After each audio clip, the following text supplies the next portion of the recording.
तो आज की इस गहन चर्चा में हम एक बहुत ही दिलचस्प विषय पर बात करने वाले हैं जो शायद हमारे सीखने और काम करने के पूरे नजरिए को पलट कर रख दे। बिल्कुल। मतलब हम सबने कभी ना कभी महसूस किया है कि कुछ चीजें सीखना बहुत बहुत मुश्किल होता है, या फिर कुछ लोग किसी भी नई स्किल को बहुत जल्दी कैसे पकड़ लेते हैं। जी, ये एक बहुत आम सवाल है। हाँ, और आज हमारे पास जो रिसर्च और नोट्स का स्टैक है उसमें एक बहुत ही चौंकाने वाला आंकड़ा सामने आया है। इसमें दावा किया गया है कि किसी भी चीज को 4.7 गुना तेजी से सीखा जा सकता है, जो कि एक बहुत बड़ा नंबर है। बिल्कुल। अब जाहिर है ये कोई जादुई गोली तो है नहीं, तो आज हम इस 4.7x वाले रहस्य को डिकोड करेंगे और इतिहास के 3 ऐसे साधारण लोगों की कहानियों में गोता लगाएंगे जिन्होंने बिना किसी बड़ी डिग्री के दुनिया की सबसे जटिल समस्याओं को सुलझा दिया। और यहाँ जो सबसे अहम सवाल उठता है वो यही है कि ये जो 4.7 गुना का आंकड़ा है, ये आखिर आया कहाँ से? हाँ, ये सोचने वाली बात है। अगर हम कॉग्निटिव साइंस और हमारे आज के स्रोतों पर नजर डालें, खासकर बार्ब ओकली की लर्न हाउ टू लर्न जैसी रिसर्च पर, तो पता चलता है कि जब हम पारंपरिक तरीके छोड़ देते हैं, पारंपरिक तरीके मतलब जैसे सिर्फ रट्टा मारना या पैसिव रीडिंग करना, जब हम इन तरीकों को छोड़कर सिस्टम थिंकिंग, प्रॉब्लम चंकिंग और रियल वर्ल्ड ऑब्जर्वेशंस का इस्तेमाल करते हैं, तो हमारे दिमाग की जानकारी को प्रोसेस करने की क्षमता लगभग 5 गुना तक बढ़ जाती है। वाह, 5 गुना? जी, यानी ये कोई रातों रात जीनियस बनने का फॉर्मूला नहीं है, बल्कि ये एक व्यवस्थित प्रक्रिया है जिसे अक्सर अकादमिक दुनिया में नजरअंदाज कर दिया जाता है। बिल्कुल सही कहा। तो आज का हमारा उद्देश्य केवल इन ऐतिहासिक हस्तियों की तारीफ करना नहीं है, बल्कि उस सटीक प्रक्रिया को समझना है जिसका इस्तेमाल करके उन्होंने असंभव को संभव बनाया। और इन्हीं प्रक्रियाओं को समझने के लिए हमारे सामने जो पहली केस स्टडी है वो सच में किसी हॉलीवुड फिल्म की कहानी जैसी लगती है। बिल्कुल। मेरे पास जो नोट्स हैं उनके मुताबिक ये कहानी 1773 में अमेरिका के मैसाचुसेट्स में शुरू होती है। एक लड़का जिसका नाम नथानियल बॉडिच था। परिवार की माली हालत इतनी खराब थी कि पिता डब्बे बनाने का काम करते थे और नथानियल को महज 10 साल की उम्र में अपनी पढ़ाई छोड़नी पड़ी। 10 साल की उम्र में? हाँ, और 12 साल की उम्र तक वो एक किराना दुकान में हिसाब किताब लिखने लगे थे। अब यहाँ एक बात उभर के आती है कि एक बच्चा जो स्कूल तक नहीं गया वो आगे चलकर कुछ ऐसा कैसे कर सकता है जो पूरी दुनिया के नेविगेशन सिस्टम को बदल दे। ये एक बहुत ही दिलचस्प विरोधाभास है। औपचारिक शिक्षा ना होने के बावजूद नथानियल के पास सीखने की एक बेतहाशा भूख थी। सही बात है। किराना दुकान में जब कोई ग्राहक नहीं होता था तो वो खाली समय में लाइब्रेरी से किताबें लाकर पढ़ते थे। उन्होंने खुद ही मैथ्स और यहाँ तक कि कैलकुलस जैसी जटिल चीजें सीख ली। खुद से कैलकुलस सीखना ये कोई छोटी बात नहीं है। बिल्कुल नहीं। लेकिन उनकी जिंदगी का और इस चर्चा का असली मोड़ तब आता है जब हम 18वीं सदी के समुद्री नेविगेशन को देखते हैं। उस समय तो कोई जीपीएस नहीं होता था। हाँ, कोई जीपीएस या सैटेलाइट नहीं। जहाजों को समंदर के बीचों बीच रास्ता खोजने के लिए चांद तारों की पोजीशन और कुछ बहुत ही जटिल गणितीय टेबल्स पर निर्भर रहना पड़ता था। इसके लिए ब्रिटिश जहाजों में जॉन हैमिल्टन मूर की एक मशहूर किताब इस्तेमाल होती थी, द प्रैक्टिकल नेविगेटर। नैथनियल जब अपनी 20वीं सदी की शुरुआत में एक जहाज पर क्लर्क बनकर गए तो उन्होंने इस किताब का गहराई से अध्ययन किया। और यहीं पर वो बड़ी खोज हुई है ना। मैंने पढ़ा कि नैथनियल ने उस किताब में, जो कि एक स्टैंडर्ड किताब थी, उसमें गलतियां ढूंढ निकाली। जी हाँ। अगर मैं इसे आज के संदर्भ में समझने की कोशिश करूं तो ये कुछ ऐसा है जैसे किसी बहुत बड़ी मल्टीनेशनल कंपनी में कोई नया जूनियर अकाउंटेंट काम पर आए। हाँ, एक बहुत अच्छा उदाहरण है। और वो देखे कि कंपनी की जो मुख्य गूगल शीट है जिस पर करोड़ों का बिजनेस और सारे डिपार्टमेंट्स का डेटा टिका है, उसी के अंदर फॉर्मूले गलत लगे हुए हैं। मतलब एक गलत क्लिक और पूरी कंपनी का हिसाब बिगड़ जाएगा। ये एनालॉजी यहाँ एकदम सटीक बैठती है। बस फर्क इतना है कि उस दौर में उन गलतियों की कीमत पैसे नहीं बल्कि इंसानी जानें थी। बाप रे। नाथनियल ने जब उन गणितीय टेबल्स को दोबारा कैलकुलेट करना शुरू किया तो उन्हें 1 या 2 नहीं बल्कि 8000 से ज्यादा गलतियां मिली। 8000? जरा सोचिए, एक छोटी सी कैलकुलेशन मिस्टेक के कारण एक जहाज अपनी मंजिल से मीलों दूर किसी चट्टान से टकरा सकता था, और ऐसा अक्सर होता भी था। ये तो बहुत डरावना है। हाँ, तो नाथनियल ने अपने खाली समय में कागज कलम उठाया और पूरी किताब के हर एक रो और कॉलम की दोबारा गणना की। सालों की मेहनत के बाद 1802 में उन्होंने अपनी एक नई किताब पब्लिश की, the new American practical navigator. कमाल है। और ये किताब आज के आधुनिक युग में भी यूनाइटेड स्टेट्स नेवल ऑब्जर्वेटरी में एक रेफरेंस के तौर पर रखी जाती है। ये तो अपने आप में एक बहुत बड़ी उपलब्धि है। लेकिन मेरे नोट्स में एक बहुत ही मजेदार बात हाईलाइट की गई है। कुक वाली बात। हाँ, बिल्कुल। इस किताब को पब्लिश करने से पहले नैथनियल ने जहाज के क्रू मेंबर्स को इकट्ठा किया और उन्हें वो पूरा नेविगेशन सिस्टम समझाया।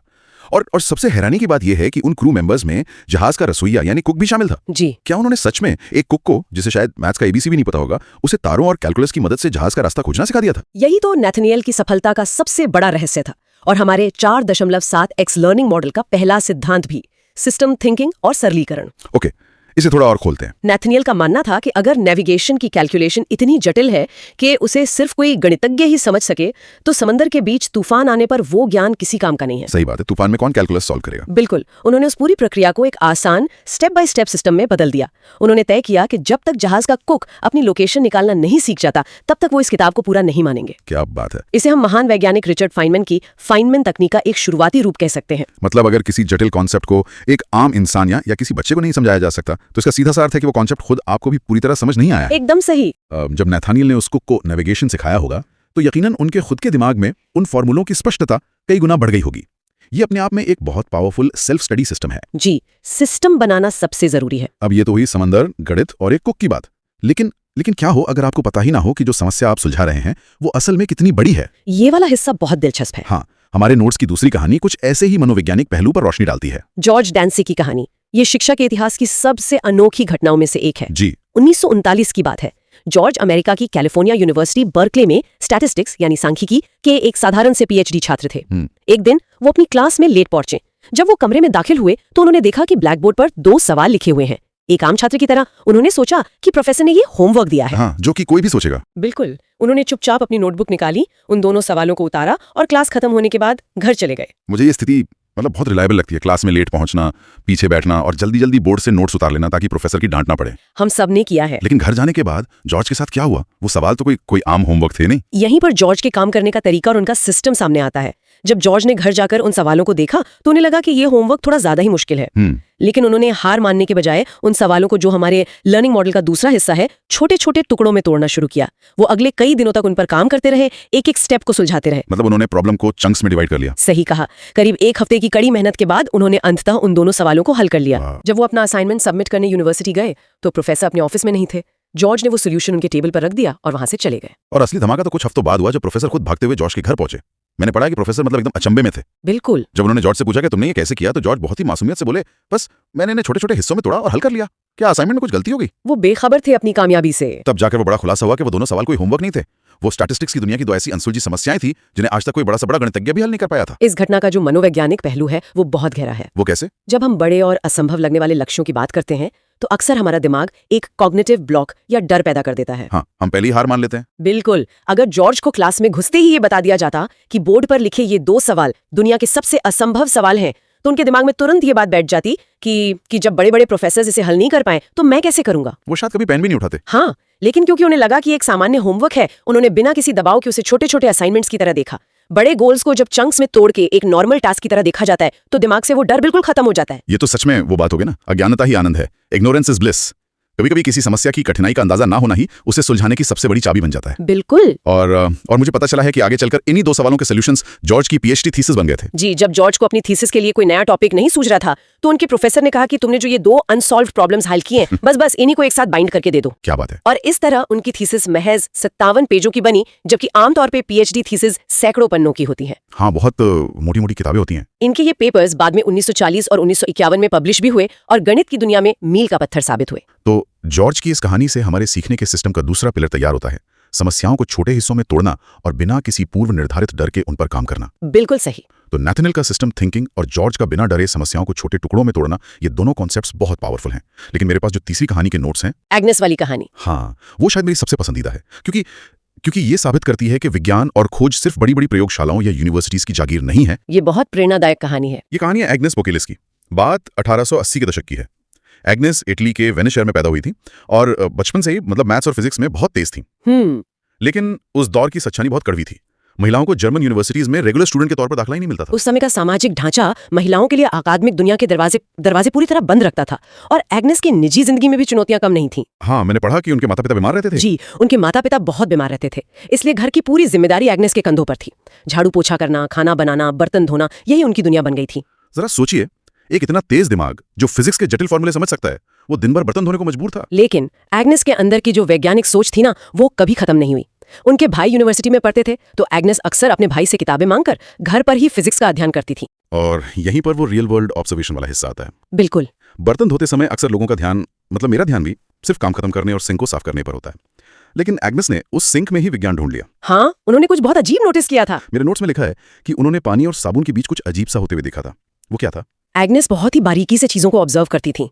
उन्होंने सिंक में देखा कि जब पानी की सतह पर कोई धूल का कण या ग्रीस तैर रहा होता है और जैसे ही उस पानी में थोड़ा सा साबुन मिलाया जाता है तो वो धूल का कण अचानक से बहुत तेजी से दूर भागने लगता है। ये तो हम रोज देखते हैं। हाँ, ज्यादातर लोग इसे देखकर बस बर्तन धोते रहते, लेकिन एग्नेस के दिमाग में ये सवाल अटक गया, साबुन पानी की सतह के साथ ऐसा क्या कर रहा है कि चीजें इस तरह से मूव कर रही हैं? तो उन्होंने सिर्फ देखा नहीं, सवाल भी किया। उन्होंने इस घटना को सिर्फ देखा नहीं बल्कि इसे नापने की ठान ली। लेकिन उनके पास तो कोई लैब नहीं थी। मैं ये सोच रहा हूँ कि बिना किसी वैज्ञानिक उपकरण के कोई इंसान इस तरह के फोर्सेस को नाप कैसे सकता है? या तो सरफेस टेंशन या पृष्ठ तनाव की बात हो रही है ना? बिल्कुल। और इसे समझने के लिए हम एक बहुत ही रोजमर्रा का उदाहरण ले सकते हैं। क्या आपने कभी ध्यान दिया है कि जब हम किसी ग्लास में पानी भरते हैं और वो ग्लास पूरा ऊपर तक भर जाता है, फिर भी पानी तुरंत बाहर नहीं गिरता? हाँ, वो ग्लास के किनारे पर एक हल्का सा एक गुंबद या डोम जैसा बना लेता है। सटीक। ऐसा लगता है जैसे पानी के ऊपर कोई अदृश्य झिल्ली या स्किन खिंची हुई है जो उसे रोक रही है। पानी के मॉलिक्यूल्स एक दूसरे को बहुत मजबूती से खींचते हैं और सतह पर मौजूद मॉलिक्यूल्स नीचे की तरफ खींचकर एक टाइट लेयर बना लेते हैं। और इसी तनाव को सरफेस टेंशन कहते हैं। जी। एग्नेस ने बर्तन धोते समय देखा कि साबुन इस सरफेस टेंशन को कम कर रहा था, जिसकी वजह से धूल के कण दूर भाग रहे थे। अब चुनौती ये थी कि इन्हें नापा कैसे जाए। बिना लैब के, बिना किसी फंडिंग या यूनिवर्सिटी के सपोर्ट के एग्नेस ने अपने ही किचन में एक छोटा सा उपकरण बना लिया। उन्होंने एक टिन का बर्तन लिया, पानी लिया, एल्युमिनियम फॉइल का एक छोटा टुकड़ा और एक घर में इस्तेमाल होने वाला साधारण सा तराजू लिया। किचन के सामान से लैब बना ली। हाँ, उन्होंने उस फॉइल को पानी की सतह पर रखा और फिर तराजू की मदद से ये नापना शुरू किया कि उस फॉइल को पानी की सतह से अलग करने में कितना बल यानी फोर्स लगता है। जब उन्होंने पानी में साबुन या तेल डाला तो वो बल बदल गया। ये तो अविश्वसनीय है। मतलब जो काम आज बड़े बड़े वैज्ञानिक लाखों डॉलर की लैब में करते हैं, वो एग्नेस अपने किचन में बर्तन और तराजू की मदद से कर रही थी। बिल्कुल। और मैंने सुना है कि जब वो ये सब कर रही थी तो उनके माता पिता उनका मजाक उड़ाते थे कि ये तुम क्या अजीब सी हरकतें कर रही हो। ये सच है। परिवार को लगता था कि वो अपना समय बर्बाद कर रही हैं, लेकिन एग्नेस ने पूरे 10 साल तक, जी हाँ 10 साल तक, अपनी रिसर्च और ऑब्जर्वेशन को डायरियों में नोट किया। 10 साल का धैर्य। अंततः 1891 में एग्नेस ने अपने सारे प्रयोगों के नोट्स और नतीजे एक बहुत ही मशहूर इंग्लिश फिजिसिस्ट लॉर्ड रेली को एक खत में लिखकर भेजे। लॉर्ड रेली? हाँ, लॉर्ड रेली खुद उसी विषय पर रिसर्च कर रहे थे। जब उन्होंने एग्नेस का खत पढ़ा और उनके बनाए गए उपकरण का डिजाइन देखा, जिसे आज पुकिल स्ट्रफ कहा जाता है, तो वो दंग रह गए। वाओ! लॉर्ड रेली ने तुरंत एग्नेस के काम को दुनिया के सबसे प्रतिष्ठित विज्ञान जर्नल नेचर में पब्लिश करवाया। ये सच में रोंगटे खड़े कर देने वाली बात है। एग्नेस की ये कहानी हमारे 4.7 एक्स सिस्टम का तीसरा और सबसे जरूरी हिस्सा है।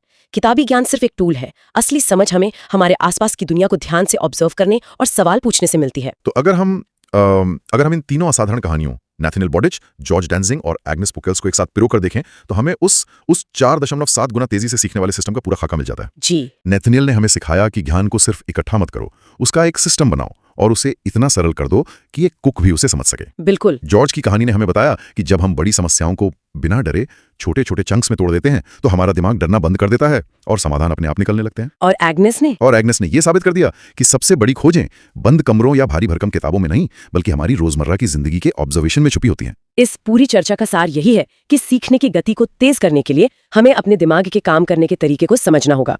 आज के समय में हमारे पास जानकारी की कोई कमी नहीं है। हाँ, हर चीज इंटरनेट पर है। इंटरनेट पर दुनिया भर का ज्ञान मौजूद है, लेकिन ये इन्फॉर्मेशन ओवरलोड हमें अक्सर डरा देता है। हम सोचते हैं कि हमें सब कुछ पढ़ना है, सब कुछ याद रखना है, जबकि ये तरीका गलत है। तो सही तरीका क्या है? जब हम इन 3 ऐतिहासिक हस्तियों की तरह एक सुविचारित प्रक्रिया अपनाते हैं, चीजों को व्यवस्थित करना, उन्हें छोटे हिस्सों में बांटना और असली दुनिया से जोड़ना, तब हमारा दिमाग एक अलग ही एफिशिएंसी लेवल पर काम करने लगता है। ये आज के दौर में बहुत ही प्रासंगिक है। चाहे हम कोई नई प्रोग्रामिंग लैंग्वेज सीख रहे हों, कोई नया बिजनेस शुरू कर रहे हों या फिर किसी एग्जाम की तैयारी कर रहे हों। बिल्कुल। ये सिर्फ रट्टा मारने के बारे में नहीं है, बल्कि नए बदलावों के साथ खुद को बिना डरे ढालने के बारे में है। और यही कारण है कि इन साधारण लोगों के असाधारण काम आज भी हमें प्रेरित करते हैं। संसाधन या डिग्रियां कभी भी इंसान की क्षमता तय नहीं करती। जो चीज मायने रखती है वो है आपका दृष्टिकोण और समस्याओं को देखने का आपका नजरिया। सच में आज की ये चर्चा बहुत ही आंखें खोलने वाली रही। और इस चर्चा को समेटते हुए हम एक ऐसा विचार छोड़कर जाना चाहेंगे जो शायद हमें अपनी कमियों को देखने का नजरिया ही बदल दे। वो क्या? अगर जॉर्ज डेंसिक को उस समस्या की कठिनाई का पहले से पता ना होना उनके लिए एक वरदान बन गया, और अगर एग्नेस पुकेल्स के पास एक प्रॉपर साइंस लैब का ना होना उनके लिए एक बिल्कुल नया और अनोखा नजरिया लेके आया, तो क्या आज के दौर में हमारी जो सीमाएं हैं या संसाधनों की जो कमी है, जिसका हम अक्सर रोना रोते हैं, वही असल में हमारी सबसे बड़ी ताकत बन सकती है? बहुत गहरा सवाल है। क्या किसी विषय के बारे में ना जानना या अज्ञानी होना ही असल में कुछ बिल्कुल नया खोजने की सबसे पहली सीढ़ी है? इस सवाल पर जरूर विचार कीजिएगा। इस गहन चर्चा में हमारे साथ जुड़ने के लिए शुक्रिया। सीखते रहिए और अपने आसपास की दुनिया को एक नए नजरिए से देखते रहिए।